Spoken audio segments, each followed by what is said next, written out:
नमस्कार दोस्तों, प्रणाम, जय भीम, नमो बुद्धाय। मैं हूं बीना राज और आप देख रहे हैं नेशनल हकीकत। दोस्तों, छेदू चमार का लगातार जो है वीडियो वायरल हो रहा है और उनका जो है नामांकन भी खारिज कर दिया गया है। छेदू चमार के बारे में पूरा डिटेल तरीके से विकेश प्रजापति जी बताएंगे, आज हमारे साथ हैं। तो उनको भगा दिया गया था पुलिस प्रशासन के द्वारा। तो क्या लगता है, ये लोकतंत्र में उचित है कि नहीं है?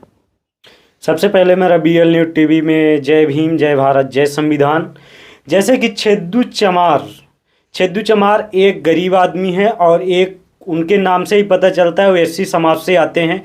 और छेदू चमार जो हैं तो ये देखा जाए तो 2012 से चुनाव लड़ते चले आ रहे हैं और अभी भी वो चुनाव लड़ने के लिए तैयार हैं। वो जो हैं तो एक बर्तन बेचने का काम करते हैं। छेदू चमार को देखकर लोगों को पता चलने चाहिए कि इंडिया का जो कॉन्स्टिट्यूशन संविधान है वो कितना पावरफुल है। चाहे वो मजदूर हो या फिर अमीर आदमी हो, बिजनेसमैन हो या फिर मजदूर से लेकर बिजनेसमैन तक, कॉन्स्टिट्यूशन देश के लोकतंत्र को समझकर वो देख सकता है कि कितना पावरफुल इस देश का कॉन्स्टिट्यूशन है। आज उसी कॉन्स्टिट्यूशन, उसी लोकतंत्र के पावरफुल को समझते हुए छेदू चमार जो है तो वो इस देश में देखा जाए तो वो उत्तर प्रदेश के UP से है और वो कौशाम्बी विधानसभा से वो अपना चुनाव लड़ता है और 2012 से चुनाव लड़ता चला आ रहा है। अब इसमें दरअसल बात क्या है कि 2012 में जो है तो विधानसभा का चुनाव लड़ा, 2014 में लोकसभा का चुनाव लड़ा और 2017 में विधानसभा का चुनाव लड़ा और बताया जा रहा है कि BDC का भी चुनाव लड़ा है। देखा जाए तो वो एक बार प्रधान से लेकर सांसद तक का चुनाव लड़ा जाता है उसके द्वारा और वो लड़ता चला आ रहा है। अब उसका अगला चरण जो है तो वो यहाँ तक कि देश के लोकतंत्र को समझते हुए, देश के लोकतंत्र को पावरफुल मानते हुए, उसका सबसे बड़ा जो पावरफुल वो समझता है वो देश के लोकतंत्र को समझता है, देश के संविधान को समझता है।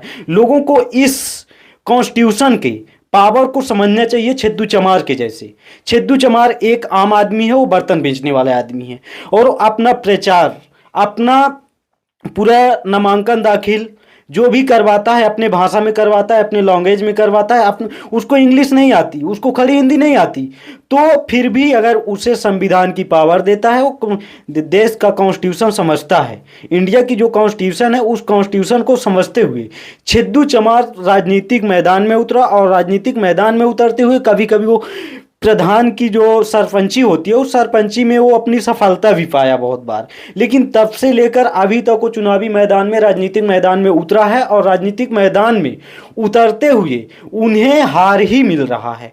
लेकिन फिर भी वो एक हौसला वाला आदमी है। वो हौसले को लेकर वो देश के कॉन्स्टिट्यूशन, देश के लोकतंत्र पे उसके पूरी विश्वास है और उसका प्यार बढ़ता ही जा रहा है। आज देखा जाए 2024 में उन्होंने जब नामांकन दाखिल करने गए कौशाम्बी विधानसभा में, तो उनके द्वारा बताया जा रहा है, एक वीडियो में मैंने देखा कि वो उनको जो है तो डिप्टी CM के द्वारा उनको बाहर दिया गया, धक्के मार के निकाल दिया गया। उनका नामांकन दाखिल नहीं किया गया, उनका जो नामांकन दाखिल करने गए थे तो उनको बाहर निकाल दिया गया, उनके नामांकन से हटा दिया गया। तो आप देख सकते हो कि अगर देश में लोकतंत्र है, लोकतंत्र के साथ कैसे खिलवाड़ किया जा रहा है। लेकिन मैं उस जज्बे को सलाम करता हूँ, छेदू चमार को मैं सलाम करता हूं कि वो देश के कॉन्स्टिट्यूशन के ऊपर है और देश के कॉन्स्टिट्यूशन को वो समझते हुए, देश के कॉन्स्टिट्यूशन पे उसे बहुत विश्वास है। कहा जाए तो उसके इतना प्यार बढ़ रहा है कि अगर उसे हार ही स्वीकार आ रहा है तो हार को स्वीकार करता है और आज वो लड़ता चला आ रहा है। लेकिन जब उसको छेदू चमार को डिप्टी CM के द्वारा बाहर निकाल दिया गया धक्के के द्वारा, उसे लोग मीडिया वाले कैप्चर कर लिए, उसकी वीडियो वायरल हो गई, लेकिन फिर भी उसे लोग इस लोकतंत्र में उसे हक अधिकार नहीं दे रहे हैं। तो आप देख सकते हैं कि अगर संविधान में लोकतंत्र नहीं रहेगा, संविधान का नहीं रहेगा इस देश में, तो फिर लोगों को कैसे विश्वास जमेगा। अगर छेदू चमार के जैसे आप भी बन जाइए, छेदू चमार के जैसे लोकतंत्र में आपका प्यार बढ़ेगा तो आप भी एक छेदू चमार के जैसे निकलेंगे। जीतने और हारने की बात नहीं रहती है। बात यह है कि अगर राष्ट्रपति से लेकर वो एक प्रधान, सरपंच या पंच से लेकर राष्ट्रपति के ऊपर तक वो पहुंचने के लिए इस देश का कॉन्स्टिट्यूशन है, इस देश में लोकतंत्र है। अगर लोकतंत्र के भरोसे आप रहेंगे तो मैं मानता हूं कि आज नहीं तो कल आपकी जीत पक्की होगी, आज नहीं तो कल आपकी जनता समझेगी। आप इस वीडियो में देखिए कि छेदू चमार कितना गरीब है, छेदू चमार कैसे इतना गरीब है, और वो गरीब है, गरीबी को वो झेलते हुए फिर भी इस देश के लोकतंत्र से उसे इतना प्यार हो गया, इस देश में उसे इतना प्यार के चलते उसने राजनीति में आया। राजनीति में आने का मेन जड़ है कि वो एक मजदूरी करते हुए, एक व्यापार करते हुए सड़क में जब वो आया, उसे कॉन्स्टिट्यूशन समझ में आई, देश का लोकतंत्र समझ में आया, उन्होंने राजनीतिक मैदान में उतरा। लेकिन हाँ, उधर की पब्लिक नहीं समझ रही, इस देश की पब्लिक नहीं समझ रही है, उसकी विधानसभा की पब्लिक नहीं समझ रही है। तो आज नहीं तो कल समझेगी, और कल छेदू चमार को वोट देगी, वो जीतेगा तो अपने समाज के लिए विकास करेगा। ये है देश का कॉन्स्टिट्यूशन। देश की कॉन्स्टिट्यूशन कितनी पावरफुल है, एक मजदूर भी लड़ सकता है चुनाव, और एक अमीर भी लड़ सकता है, एक बिजनेसमैन भी लड़ सकता है। जरूरी नहीं है कि राजा का लड़का राजा ही बनेगा। ये तब था जब मनुस्मृति देश में लागू हुआ करती थी। 1950 के पहले यही था कि राजा का लड़का राजा होगा। लेकिन डॉक्टर भीमराव अंबेडकर ने जब संविधान बनाया, संविधान बनाने के बाद संविधान जब सौंपा, 26 जनवरी 1950 को इस देश को संविधान दिया, तो उस दिन बोले थे डॉक्टर भीमराव अंबेडकर ने, एक बात बोले थे कि इस देश में आज के बाद रानी के पेट से राजा पैदा नहीं होगा, वो हमारे अब मतदान पेटी से पैदा होगा। डॉक्टर भीमराव अंबेडकर ने बोले थे। उन्हीं शब्दों को लेकर, उन्हीं के विचारों को लेकर आज राजनीतिक मैदान पर छेदू चमार जी उतरे हैं, और छेदू चमार अपनी पूर्ण हौसले और बुलंद को लेकर आज वो राजनीतिक मैदान में है। लेकिन तमाम जो ये बड़े पद पर बैठे हैं, डिप्टी सीएम हो या फिर चुनाव आयोग हो या फिर जो नेता बड़े हैं, ऐसे व्यक्तियों को रोक देते हैं, कहीं ना कहीं से रोक देते हैं, या तो फिर उनका नामांकन दाखिल नहीं होने देते, या फिर उन्हें प्रचार नहीं करने देते। मैं देखा हूं एक वीडियो में वो अपनी नगरिया बजाकर, पीछे उनके साइकिल में तबला लगा हुआ, तबला बांधे अपने धंधा भी चालू किए हैं। धंधा बांध के उनके साइकिल के पीछे एक कैरियर में पोस्टर लगा है, उसमें लिखा छेदू चमार, और उनका एक नारा है, ना इधर को ना उधर को, एक बार छेदू चमार को देखो और हर घर से वोट छेदू चमार को दो। उनका एक कितना बड़ा प्यारा नारा है। किसी से कोई लगाव नहीं, किसी से कोई दुश्मन नहीं, एक बार छेदू चमार को देखो फिर देश का विकास देखो। छेदू चमार का ये नारा लेकर लोगों के बीच में बहुत सारी बवाल फैला है, लोगों का प्यार बढ़ रहा है छेदू चमार के प्रति। लेकिन इस शासन का, इस प्रशासन का जो बैठे हैं गद्दी में, उनका प्यार नहीं आ रहा। उनका प्यार क्यों नहीं आ रहा? क्योंकि छेदू चमार कहीं ना कहीं उनके हार का सामना कर रहे हैं। उनका जब जीत होता है तो छेदू चमार उनकी सामना करते हैं, छेदू चमार सीना ठोक के आगे आते हैं।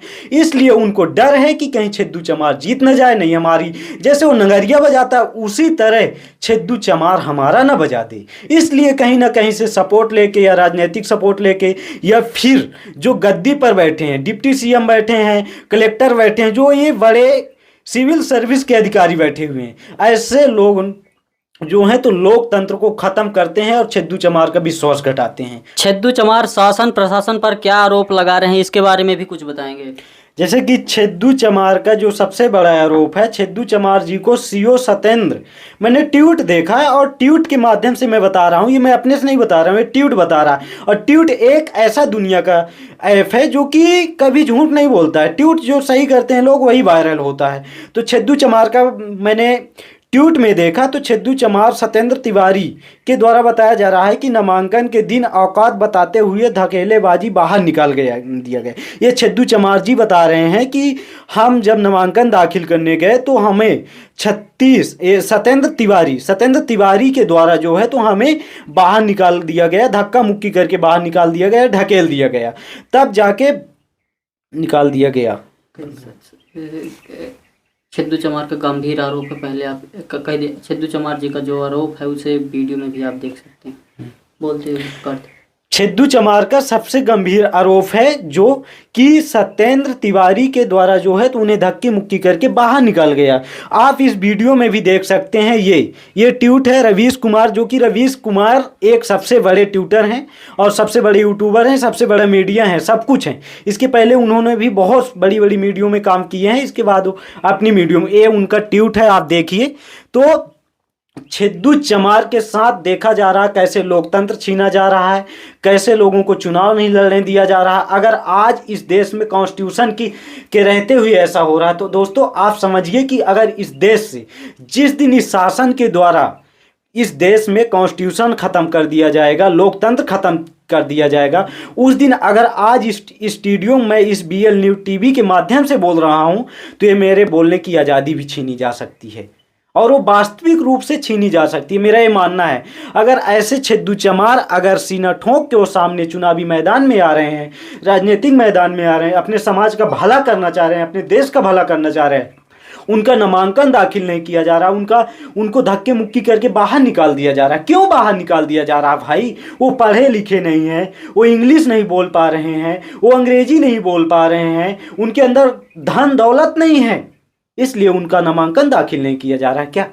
क्या देश का लोकतंत्र यही है? देश का लोकतंत्र तो हमें ये सिखाता है कि हम चाहे मजदूर हों या चाहे नेता हों या चाहे बिजनेसमैन हों या चाहे किसान हों, सभी को इस देश में हक अधिकार देता है हमें कॉन्स्टिट्यूशन।